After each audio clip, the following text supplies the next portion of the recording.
The other big risk that I see they are taking is they will be left behind by their competitors who are already on the ball, right?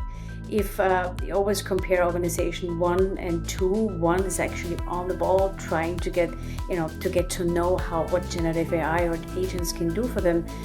Organization 2 is actually lagging behind. Welcome to the Human Capitalist Podcast. I am your host, Trent Cotton. In this podcast, we will answer one big question. Is your HR organization future-proof? My guests are at the top of their field, and they'll be answering all of the questions that keep you up at night, including the future of work, how AI is going to impact our workforce, human capital, and of course, AI in HR. So whether you are an HR professional or a business leader, you're going to want to follow along and take a lot of notes. So with that, let's get into this episode and transform you into a human capitalist. Welcome to the Human Capitalist Podcast. I am Trent Cotton, your host, and I have got a fellow data enthusiast on with me today, Andrea with Vizier. And I'm going to go ahead and make a disclaimer that I have used Vizier in the past and always tell people that it was doing predictive HR analytics before it was cool. So, Andrea, welcome to the show. Thank you so much, Trent, for the invitation. I'm so happy to be here. Who am I? Well, my name is Andrea Derler. I'm Austrian originally. That's where the accent comes from. I'm an organizational researcher, really, who made it into people analytics because that's the place to be.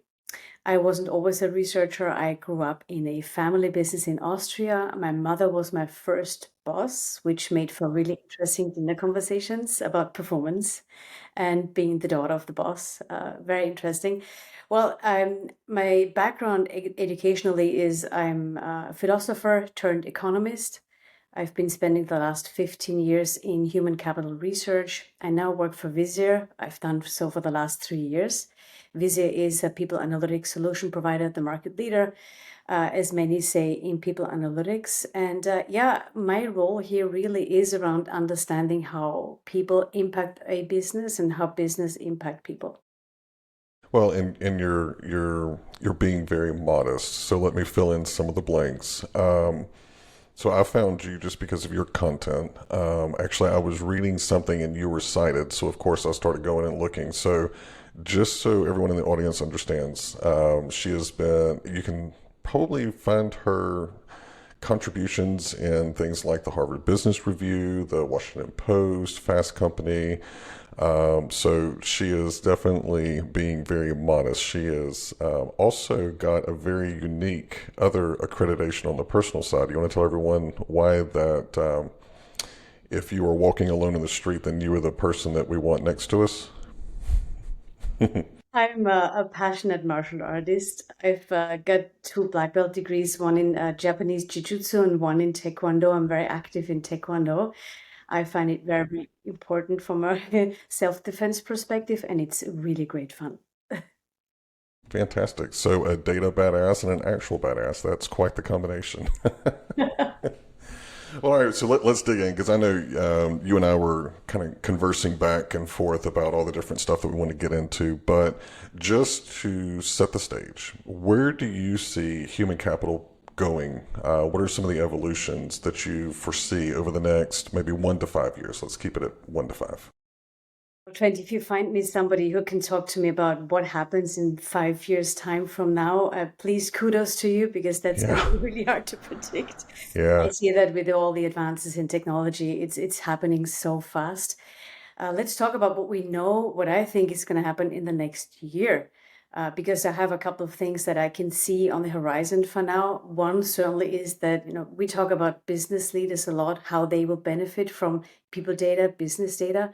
I think in a year's time, we can expect that business leaders will have a high engagement with AI agents, with generative AI, which hopefully sits on top of a really solid analytics system. I say that because it's going to be really cool for them to be nudged in the morning. Imagine they wake up, go to their emails and have an email about, what's going to happen with their team, if anyone's at risk of leaving, if the engagement levels are really high or low, what's going to happen in terms of hiring in the next 3, 6, 9 months so they can plan. And AI agents based on a solid infrastructure will actually enable that. business leaders don't have to mess around with complicated technologies anymore. They will find the really important answers to the questions that they have about their business and the people there at a mouse click. That's happening for business leaders when we talk about large scale changes. For the HR function, I think that the HR function will find themselves in quite some turmoil. I say that because I've observed over the last 2 or 3 years that we find two very different personas in HR. Curious to see what you think about that trend. The one persona is the one that really embraces everything to do with AI, everything to do with data analytics technology. They are the ones that support data-informed decision making. They are the ones that really understand the business. They have high collaborative relationships with the business leaders and can really have that so-called seat at the table. But I've also come across a large population in HR that is the opposite, that is really worried, that is scared about anything to do with AI, even with data sometimes, that are emphasizing the risks over the benefits of the new technologies, which really prevents them from getting to know them better. So we have those two almost juxtapositions in the HR function. And what we'll see there is, who do you rather want to be? The one who comes armed with data to the table of the C-suite? Or are you going to want to be the one who says, no, I'm too hesitant, I'm too scared to engage? So that's where I mean turmoil. And currently we have in the HR function those two personas. Maybe there are more. That's the two ones that I see in most frequently. And hopefully I'm wrong, and hopefully we'll see more of the ones who are embracing the new technologies. I think these are probably the two biggest advances. We can talk about technology and developments in AI more, but I think if we ask about human capital itself, these are the two biggest things that I currently see. That is very insightful. It's funny. Whenever I got into HR, I was the oddball. So I came from the business, and even to this day, 20 something years later, I define my role as being the person that's in charge of the largest expense and the largest asset that produces revenue in the organization is people, and every decision that I make goes through that lens, but it's got to be supported by data because I came from the business side. So I do agree with you. And it's going to be it's interesting to me that the two are they're related to each other. Like the people that are afraid of data are also afraid of AI, and AI feeds off of the data, So it's really, and I know we've got stuff that we're going to really just kind of dig in on that, but I love the fact that you're casting a vision for the rest of the podcast. So let's get into now. Vizier puts out amazing information. So even if you are like, hey, I can't afford Vizier, or we're not looking for an analytics platform, one, I would say you should be, but two, you should definitely be following not just Vizier, but also a lot of their thought leaders like Andrea, Ian Cook. I know we were talking about him before we joined. He's one of my other favorites. They always have such amazing insights, as well as their CEO. I follow him religiously. So anytime he posts, I stop and I read. But one of the things that I love about you all and about your organization is that you put out the workforce trends report. And as soon as it got released, I think I spent a weekend just kind of really digging into it. So the next series of questions was really going to come from that report. So one of the first things that really jumped out to me is that it gave a really interesting stat that organizations embracing AI are gaining a substantial competitive edge. Most people will hear that and go like, duh. But can you give some examples of how AI integration has led to that significant increase in efficiency, productivity, or performance for some of the companies that are just, like you said, early adopters? It's still early days to have a lot of significant large data collections around what's the actual ROI, right? We know that because we're still trying and exploring and investigating what AI can actually do for us and what it can do for businesses. But the early adopter companies that we see, they're doing a lot of things really well.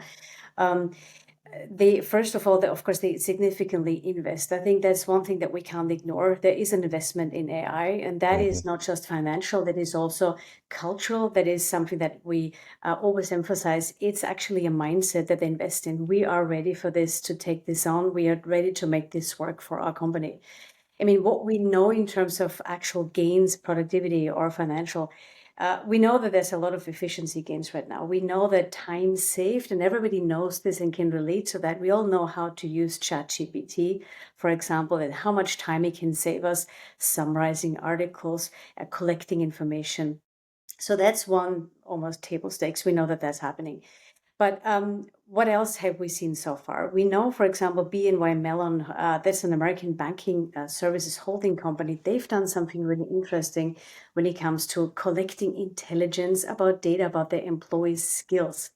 They've really utilized AI-powered talent intelligence platform to modernize its organizational design and career paths.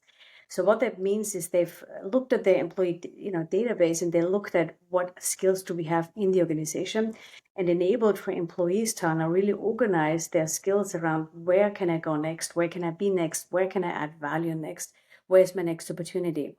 And this is based on, of course, AI functionalities. The benefits that a bank like this can, of course, reap is, first of all, employees always have the next good thing and next career step to look forward to. They can prepare, which really helps with retention. Organizationally, of course, if you have high retention, you usually have hopefully good productivity if your performance management works well. So you have the benefit of having skilled employees who want to stay, who want to, be promoted, who want to actually advance. And that obviously helps with productivity and overall success. Now, that's one example of where you need to have a lot of data in one place. Skills data is incredibly complex, as you know, Trent, and organizing that skills platform in one place and utilizing for the good of employees, which then will remain and be productive, workers at the company. That is really one example where you see that advancement. I mean, that's collecting intelligence. I love that. It's a good example, right? I mean, the last thing I'll say is we are expecting a lot more to see next year about human performance, understanding human performance at work. I don't know if you have one of those scales. I bought myself one of those scales last year that collect a lot more information than just weight, Oh, fat yes. mass, muscle mass. You know what I mean? Oh, yeah. I thought about that often because it really is a great, almost a comparison to what business leaders will be able to have access to. A lot more information, detailed information about where are my high performers? Hmm. Where do I need to be wary of risk of exits? What does it mean? I have to hire 3 new software developers. How much time does it take me generally? How much do I need to account for? So the detail of information, almost like me understanding my fat mass, my muscle mass, my water retention. Now a leader can actually see that detail. What that means for performance management, you can only imagine. They can make faster decisions. They can actually guide the decision making, in the flow of work. And that is going to increase our, final case studies and ROI stories. In Ask Me Again in 12 months' time, we'll have some numbers to present, but that's what we can be hoping for in the onset of AI. That's what we mean by having the AI advantage. Efficiency gains, intelligence collection, understanding human performance at work. These are just 3 things that I can come up with at the top of my head. I love that, and you actually answered one of the questions I was going to ask you.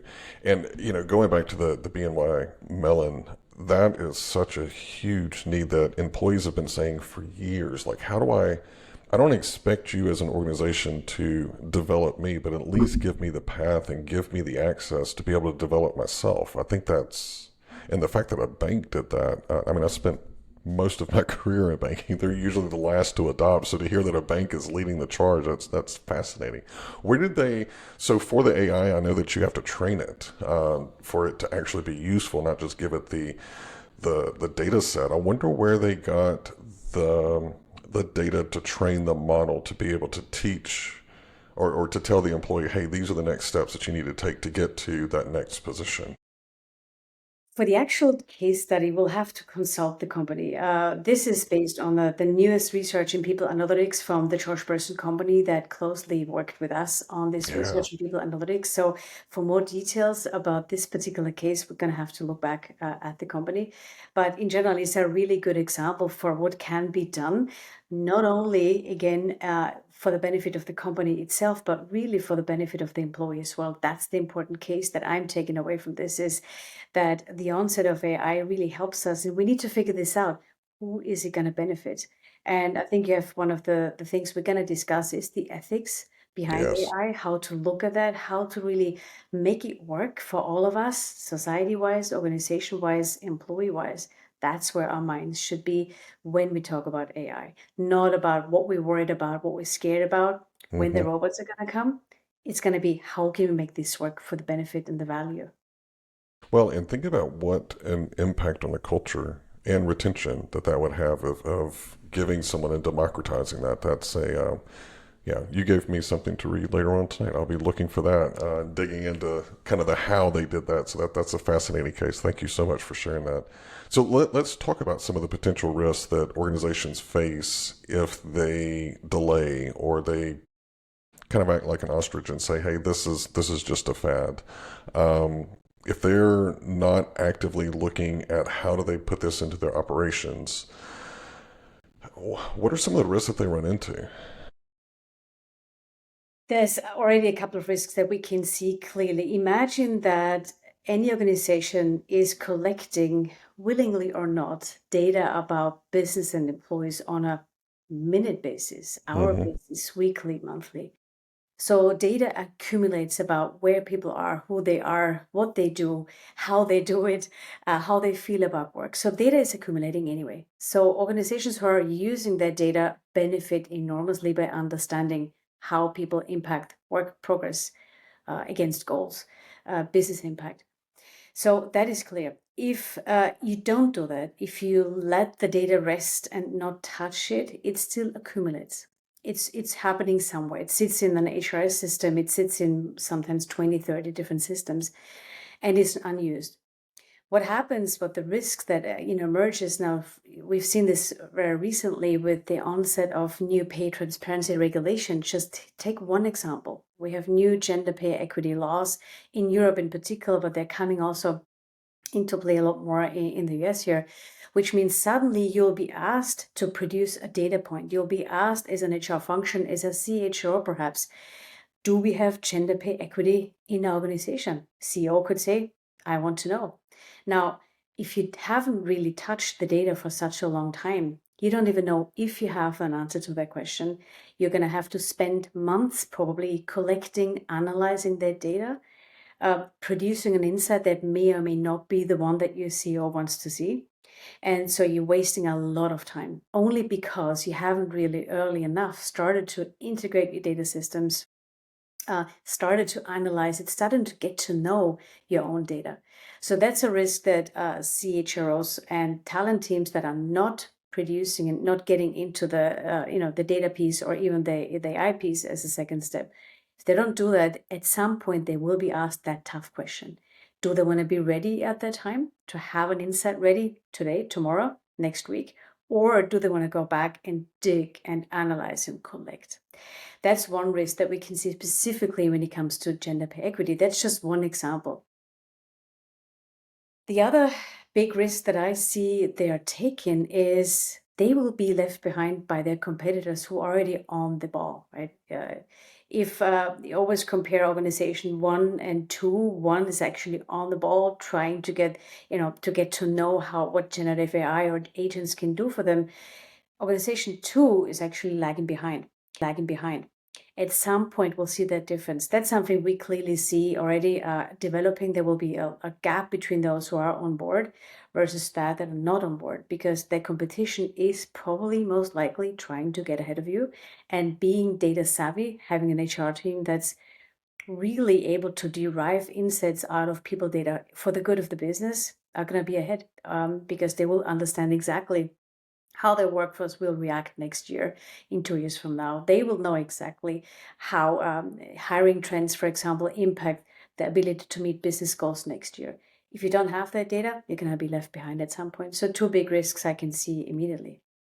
Well, and it makes sense that if the organizations are moving more toward kind of data-based decisions, that the human capital function would have to follow very, very closely behind. That's that's an interesting aspect of just kind of the for me, the change is so fast. It's like, even if you are organization one, how are you sure that you are organization one, that you're actually the one that's on the ball? I mean, the rate of change is kind of mind blowing. So, with all this talk of AI, especially on the human capital side, I love the example that you gave earlier of leveraging AI to help employees kind of create their own path for development. But if you stop and look at it, there's still that hesitation of the human element. How does an organization on the human capital side, especially, how do they implement AI without losing that human centric or that employee centric mindset? I think with every new technology, we'll always have to have the bravery of approaching these new technology capabilities with a really both an open mindset, but also a mindset of caution and exploration. I think the best way to think about that is to hold to a couple of principles. We need to be sure that we are catering and having almost a value mindset about what's important to us as a company. I mean, from a technology perspective, I think security, ethics, and transparency are three principles that will need to be adhered to. What do I mean by security? We often get the question about who can see which data in my organization, and are we worried about Andrea seeing Trent's salary, for example? Yeah, that comes up a lot. But if Andrea doesn't have access to Trent's salary information, she will not see his salary. And so what we need to be sure that there are very strong security models in place from a tech perspective to make sure that Andrea can only see the information she's supposed to see. Whether Andrea sits in HR, whether she's a business leader, whether she's a line manager, security models and organizing who can see which type of data is going to be really important to reassure the executive at the top that once they implement technologies, that there's a good and solid security model in place. That's particularly important for risk-averse industries. For example, like finance and banking. I worked at Barclays myself for 3 years as a business. Okay. So I know Okay. what you mean. Compliance is top of mind. Banks are not always super, interested in taking a lot more risks than they're already doing with their finances. So I think we need to be aware of that. So security models in place technology-wise are really important. That's a principle that we hold dearly here at Vizier. And I think usually HR teams do that too, if they are trained to do so. The second piece, which probably is aiming more at your question about the human-centered approach, I think ethics is top of mind. It comes up a lot in conversation. Now, what do I mean by that?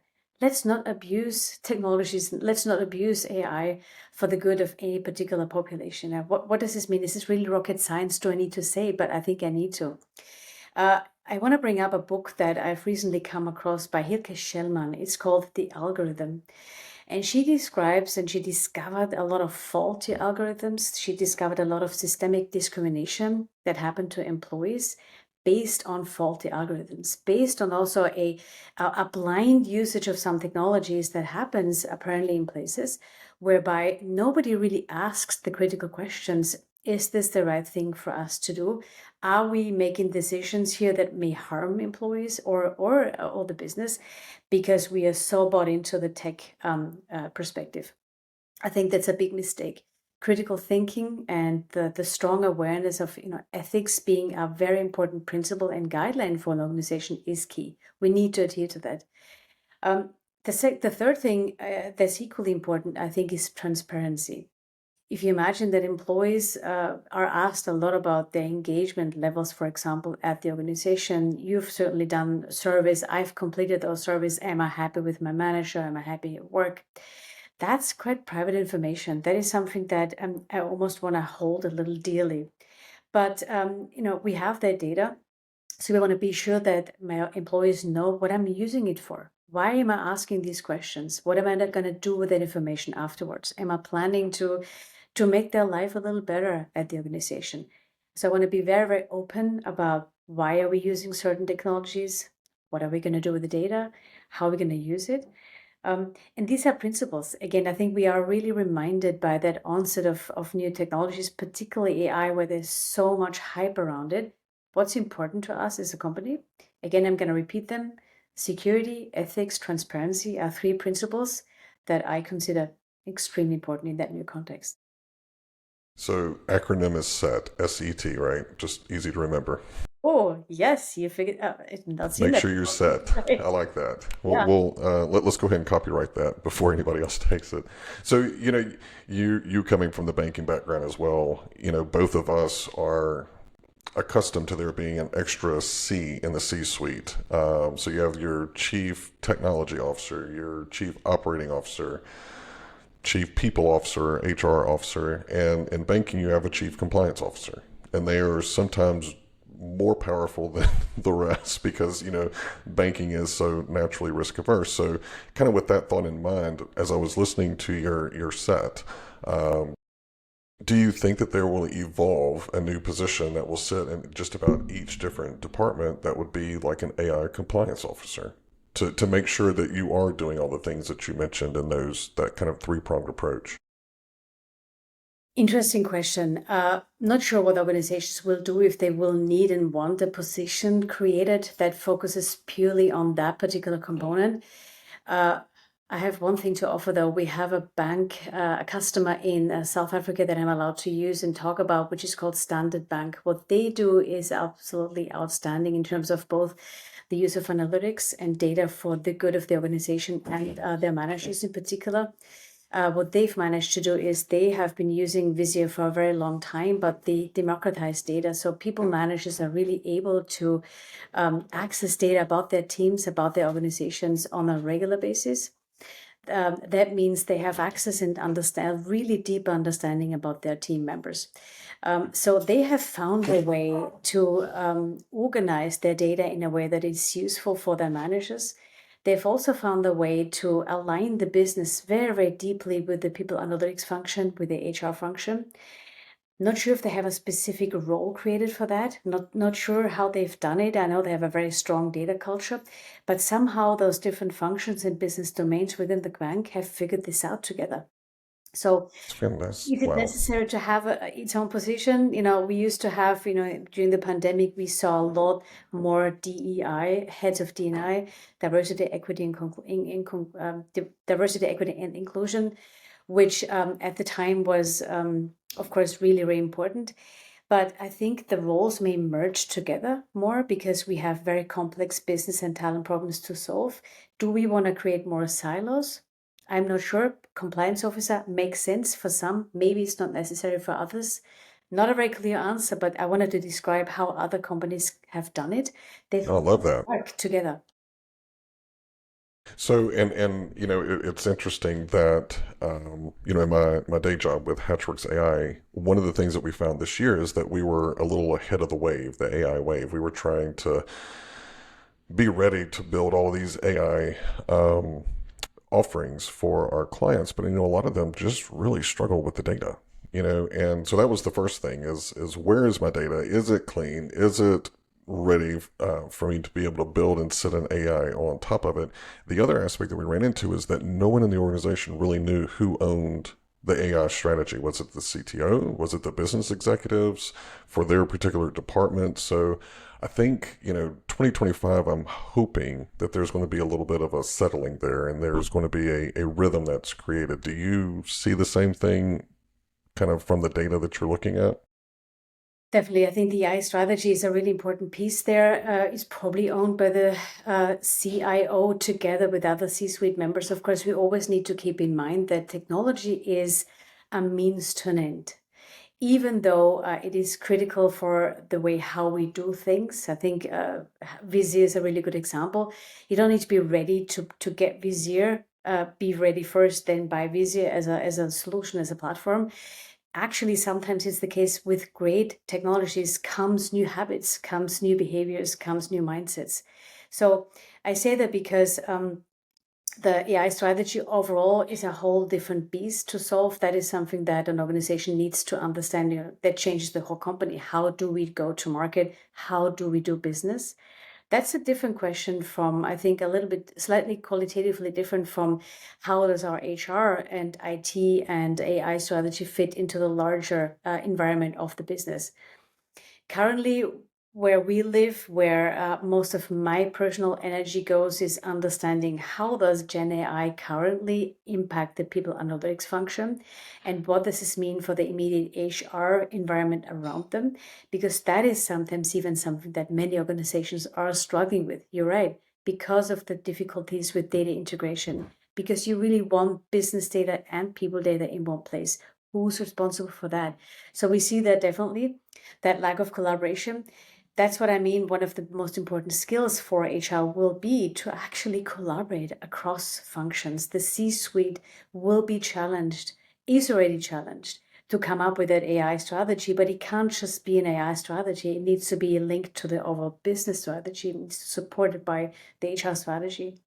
So that collaborative piece, that quote by Ken Blanchard, none of us is as smart as all of us. I think that really applies to this day and age, because none of us can solve those big problems in their silos.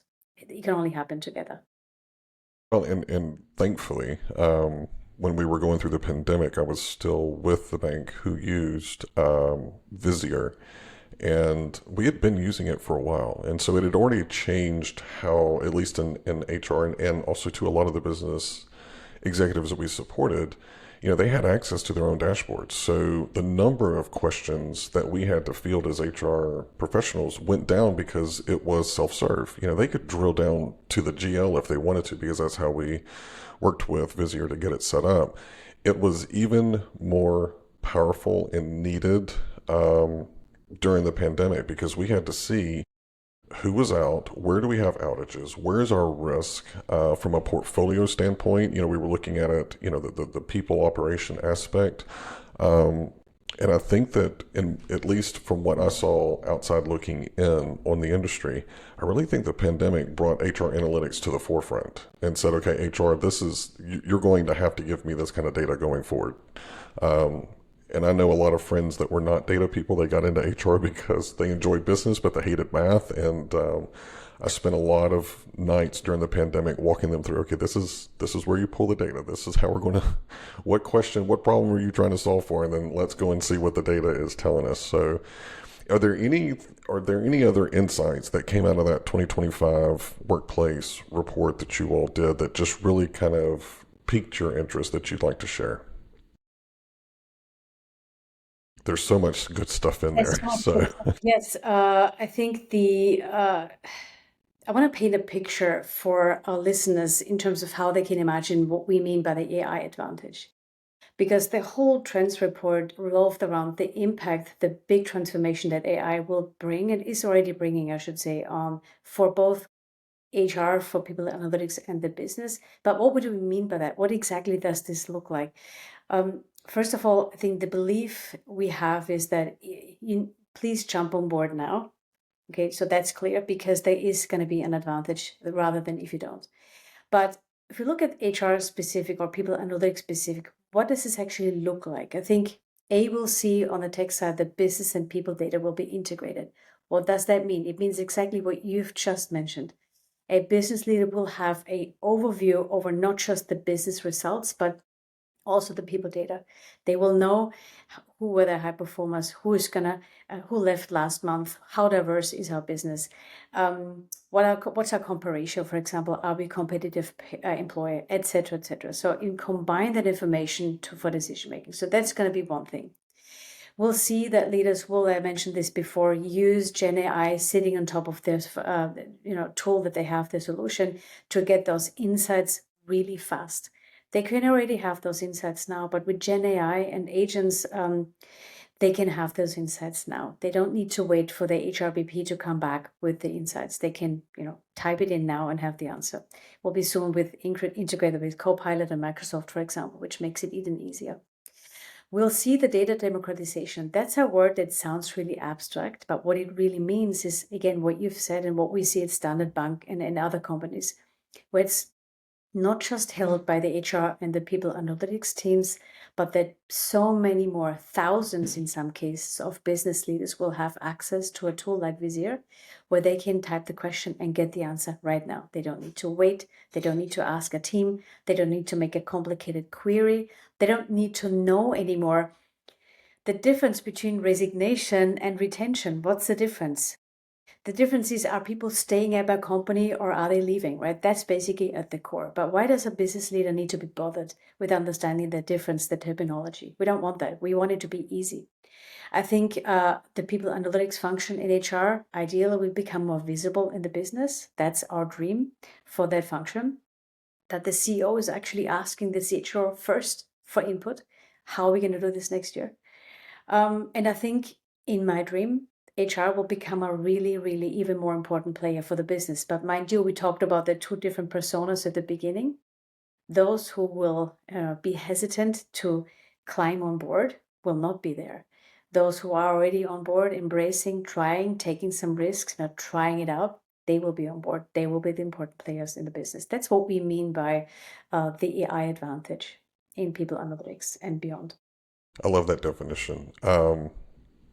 If you had to give advice to maybe someone, from your earlier example of organization too, that they're a little hesitant about AI, maybe have a lot of questions, what advice would you give them to make sure that they continue to remain relevant going forward? I don't know if you know the book by Satya Nadella, Microsoft CEO. He wrote Heat Refresh many years ago. I read it twice. And the big message that he left me with at the time was, don't be a know-it-all, but be a learn-it-all. I don't know if you remember that quote from the book. I do. And actually, another guest I had on who was also a data person who works for Microsoft, Gogi, he actually quoted that. Fantastic. It's really a reminder, and it's not easy for any of us to continuously learn, but that's what it's going to be. So what we must avoid at all costs is that complacency. It is the putting the head in the sand kind of reaction that, oh, it's all just hype, let's let it go. I don't want to hear about AI anymore. That's an attitude that's not going to work out. So let's not do that. Let's avoid that. What can you do? Remember that we're all in the same boat. We're all going to have to start using ChatGPT, Perplexity, Gemini, you name it. Use the tool, try it out. That's already table stakes. I think we know that. Secondly, there are a lot of free resources out there. Any HR and people analytics leader who is hesitant, who wants to learn more, who wants to explore a little bit more about this space, there are free resources out there. Please visit the Vizier website. We have so many free, excellent blog posts, research reports, other resources. We have Vizier University. That's a free resource to some degree for some who want to learn a little more. There are courses on other places, of course, but inform yourself by a trusted source. The third thing is be okay not to always know the answer. I think we need to be understanding that we'll learn together. I may know, a little bit more about, certain things than you, but you know a lot more things about other things that I don't know about. So let's continue the dialogue. And lastly, for HR in particular, I would say if you haven't done anything with technology, at least go into your business and ask them the tough questions. Where do you want to be next year? Where are your main challenges?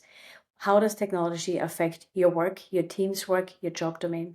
That may be a really relatable way for the HR professional to get to know their own business better. And then they will understand slowly how technology changes that business so they can then start there. So a couple of tips that I think would be valuable starting points for some that are a little hesitant. But again, let's remember, let's not be the know-it-alls, let's be the learn-it-alls, and that's going to be the way to go from a mindset perspective. I love that. And it's actually, it takes a lot of the fear out, because if you're going in to learn, failure really is kind of part of the learning process. You don't have to know it all. So let's flip the coin. What is the one thing that HR professionals should avoid when it comes to their work with AI? Again, I think complacency is probably the thing to do, not to do.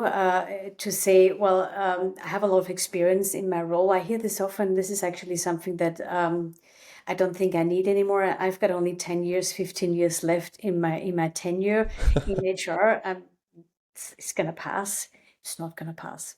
It can be a very exciting I part can't of even imagine where we'll be in 10 or 15 years. Just looking at where we've come from in the last 10 or 15 months, like normally I feel okay forecasting. I'm kind of like you. I'm like, outside of 2025, I don't have enough foresight, so I've got 10 or 15 years left in that. That's hilarious. Yeah, and we started our community data Vizier. We have many, almost 40 million employee records, and we do a lot of research in that. And we found that a tenure and experience at an organization doesn't actually always lead to performance. Only in 30% there's an upward linear relationship. In most cases, our performance actually decreases after a certain time if we don't do anything about that. So let's not be complacent. Let's not rely on our experience. Let's have that open mindset. So when you say avoid, I think I come back to my same answer, which is let's not be complacent. Let's not put our heads in the sand. And what's the one thing that all of us should keep in mind when working with data? Always pressure test any data point that you come across. Remember, I'm a researcher, so I should be really good at understanding when a data point is right or wrong. But we have confirmation bias. That is a thing that happens to all of us. We're looking for a certain answer in our data. We see a metric, we see a rate, and we say, yeah, that's about what I thought. Pressure test it, turn it upside down, be sure you're looking at the right thing. For example, if we see a resignation rate go down, we may be thinking that's actually a good thing because people are resigning less. That's what I expected. But seen in a larger trend over 12, 24 months, we may still have a really high resignation rate. So our mind plays a lot of games with us sometimes as we are dealing with data and insights. So the best thing to do is always pressure test everything that you see, pressure test things that people tell you, pressure test data points that you see in industry reports. Be sure and apply your critical thinking mindset to everything that you do. I think that would be my most important recommendation because confirmation bias is so strong. It's something that catches us in the moment where we're not aware, but it can really lead to erroneous decision making if we don't. No, that's a great point, and it's interesting. There's what is it, the five whys? Trying to do some root cause analysis. You're supposed to ask yourself, why did this happen? Well, why did that happen? And then by the time you get to your fifth why, usually you're getting to the actual root cause of things. Mine's a little different. I limit myself to five whys. So why is that data there? Well, why is that there? Because if not, then I'll just keep pulling threads and threads and threads, and I'll lose all kinds of track of time. But I learned from someone actually at Vizier. They kind of gave me an approach to data that is stuck, and it is put the data in there and just run some basic analysis. No, don't go and pull the data whenever you have a question that you need answered. Go and pull the data whenever you're just curious. And he said, I promise you, the data will tell you a story because you're actually listening. And that is always stuck with me, is let the data tell me the story, not me try to make the data tell the story that I want it to. That's always, I'm forever grateful for that person because it has saved me numerous times going in without that bias. So Nice. Yeah. yeah, it's fantastic. So funny story about Vizier. Whenever we started putting it into the bank, the individual that was in charge, yeah, I think he actually went to go work for Vizier for a while after the bank was bought, but he goes, hey, come look at this. I want to run a test. And it was right whenever you all were doing the predicted termination. And I mean, this was, I want to say 2016, 2017. So this was not recent. This was a while back. And so what we did is we ran a test because we had ingested all of our, I think up to 5 or 6 years worth of termination, hiring history, all of this stuff. And so we went through that and looked at a year back and went through the termination report, and it was accurate to like 94%. Looking at, okay, we went back a year and said, who's on that I think they're going to resign list, and did they resign within that year? And like he and I both, the reason he brought me into it is he goes, I need somebody else to run this. I need to make sure that I'm not just like, this blows my mind. This can't be right. It can't be this accurate. And what was funny is that we actually started using that. That became part of our cadence as people officers, meeting with the business units that we supported and said, hey, you're tracking that you're going to lose this percent of your top talent in the next 3, 6, 9 months. And this model is pretty freaking accurate. So we went on the offense. We started doing countermeasures ahead of time before they started getting those offers or just it completely revolutionized how we worked as an HR organization because finally we were on the offense. And it was so nice. It was such a good feeling for a change. I love that example so much because were very proactive in the approach. You noticed something in the data. There was a story being told to you by employees who were predicted to leave and in some cases had left. I want to put this in context, if I may, for our listeners, Please. how that comes together, just to get a little bit of a detail of that. So when we do our we call it risk of exit predictions. It means that a leader can look at their um, team members' risk of exit percentage, likelihoods that they would leave based on a couple of interesting data points. What the data puts together is actually historical data about why people in this particular organization or in this job role in the past were most likely to leave and actually have left. For example, comp ratio plays a big role sometimes. If somebody would have been underneath their comp ratio, basically what they should be paid for their particular role, that could be one of the reasons. It could be that they haven't been promoted for a couple of years. That's been quite a while since they had their last promotion. We look at tenure. How long has a person been with us? Between 3 to 5 years. There hasn't been a promotion in the past. There hasn't been any learning opportunities. So depending on your organization's data, there will be a calculation of a likelihood based on existing and previous historical data. So it's not just something that is the statistical model by itself. It's very applied based on existing employee data from your own organization. That's the beauty. That's why it's so accurate. So we're not comparing in this case with a large population outside of your company. We're looking specifically, why have people left in your company? That's why you've been able to be so proactive. And kudos to you. That's outstanding that you can give this number to a business leader and create some action. I mean, that's a good example. Just wanted to give some detail around No, how I that love the number detail. came about. The 67%, for example, of Andrea likely to leave is because she may have not been promoted for a while, her comparison may be off, and so on and so forth. So there's actual live information behind that.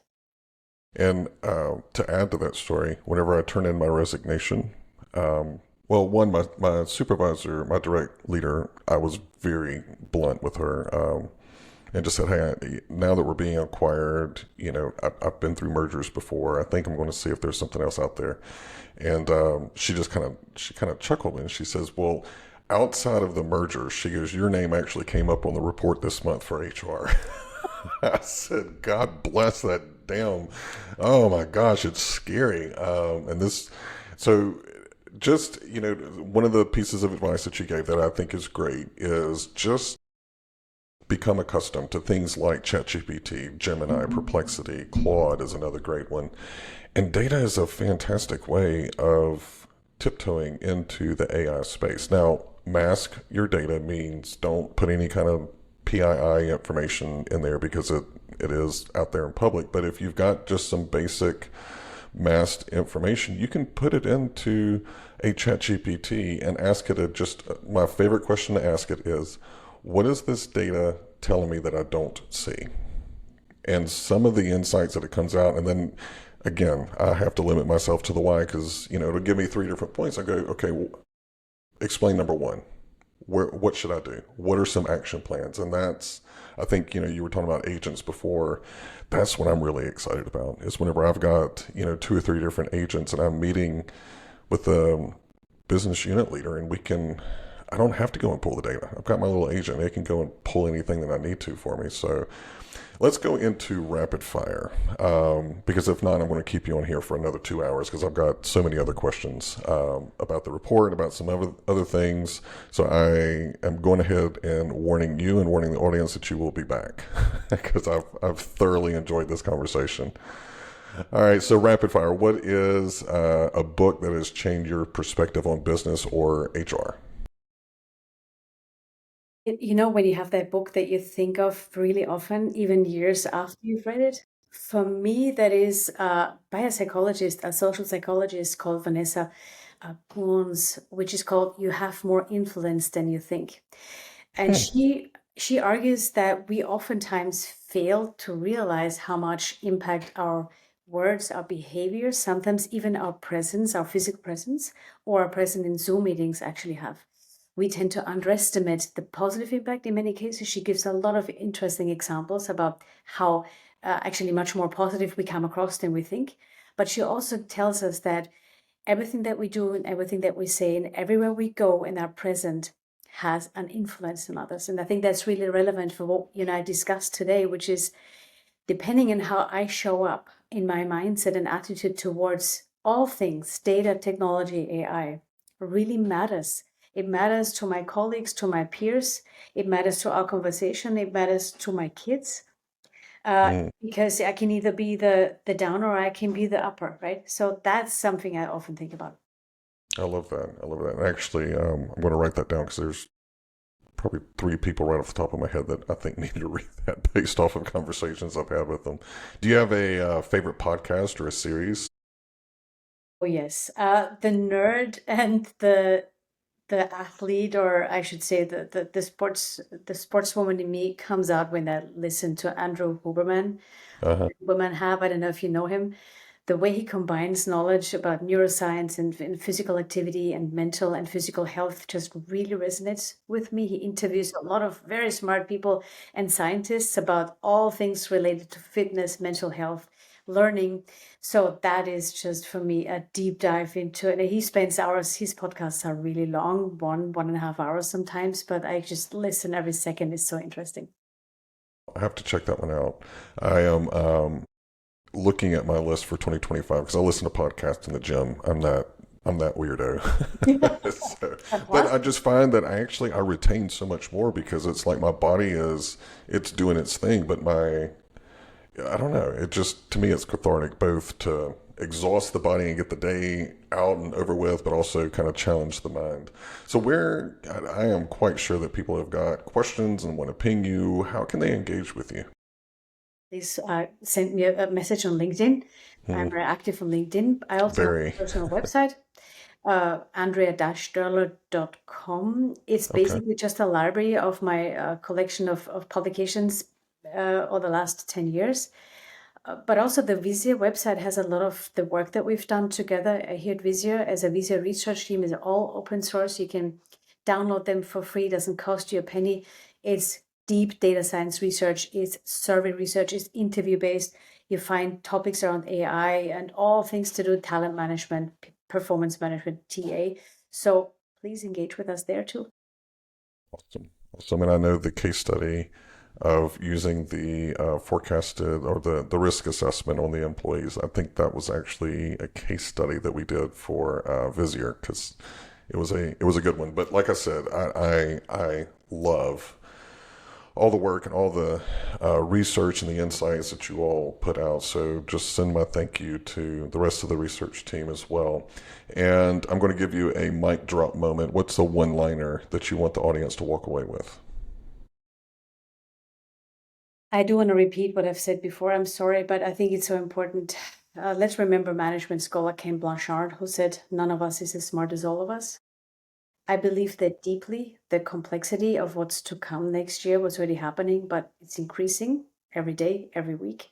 And the more we can engage with each other, that's why I'm so grateful for the invitation here at this podcast, and learning more about your work is critical. I think the work that you do is critical.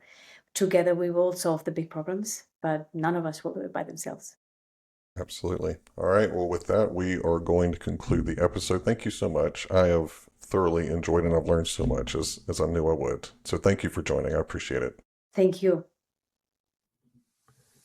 And that is a wrap on another episode of The Human Capitalist. Thank you so much for choosing to tune in and invest your time with me today. I hope that you walked away with some valuable insights and actionable strategies that you can maximize your greatest asset, and that's you. But hey, before you go, don't forget to hit like and subscribe so that way you can stay in the know. The human capitalist movement begins with you. If you have some feedback, feel free to leave it. I'll read every comment. I want to make sure that the content that I am delivering is what you want to hear. If you want to connect further, you can find me at my link down below. I'd love to hear from you and continue this awesome conversation. Well, this is Trent Cotton, your human capitalist, and I'm going to sign off. But remember, invest in yourself, own your potential, and keep building your human capital.